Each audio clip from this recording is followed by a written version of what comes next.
Hello guys, magluluto tayo ngayon ng pinakbet Ilocos. Eto, tinagay ko na yung bawang, sibuyas, kamatis, at bagoong. Bagoong isda. Ayun, ilalagay naman natin ang, bali sama-sama lahat ng mga gulay. May, yan. Ilagay na natin ang talong, kamote, bunga ng malunggay,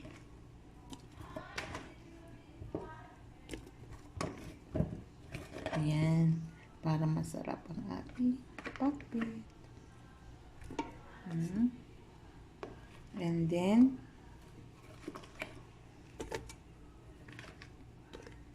talong.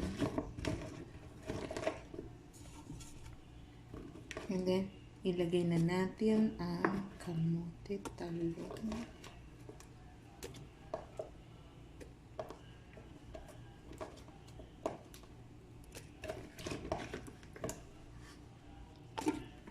Masarap ang kamote guys sa pakbet.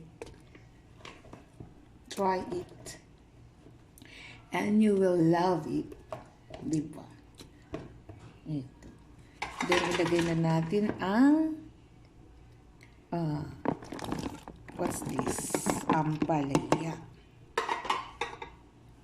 Ampalaya. And then, ilagay natin ang, naglalagay ako sa pakbet guys ng kangkong. Ayan. Kangkong.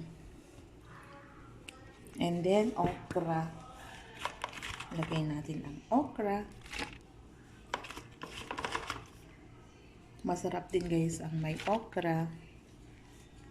Siyempre. Lagay ko yung bataw.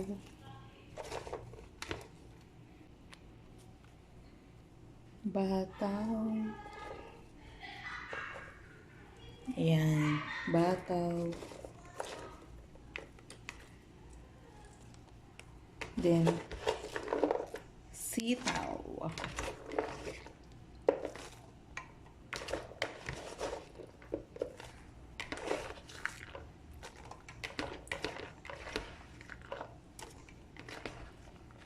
Ayan guys. Hindi tayo maglalagay ng tubig. Maglalagay lang tayo ng konti mamaya. At mas maraming kamatis, mas masarap. Ayan. Pure lang tayo ngayon. Maglalagay lang ako ng konting mantika. Ayan guys. Lalagay lang ng konting mantika. Isasalang ko na to guys.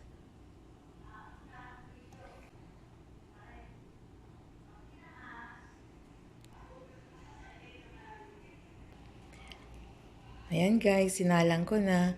Aantayin lang natin na magkumulo. Nasa medium fire lang siya.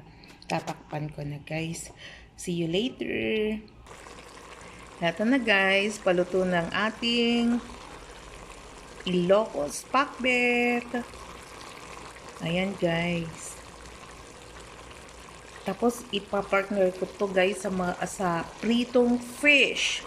Wow! Sarap. Ayan. Pwede rin siyang lagyan ng giniling na beef or ifra-fry yung chicken, ifra-fry nyo. Maganda rin yun. Ayan. Ang sarap. Ayan na guys. Kain na tayo. Thank you. Thank you for watching. Till next time. Bye!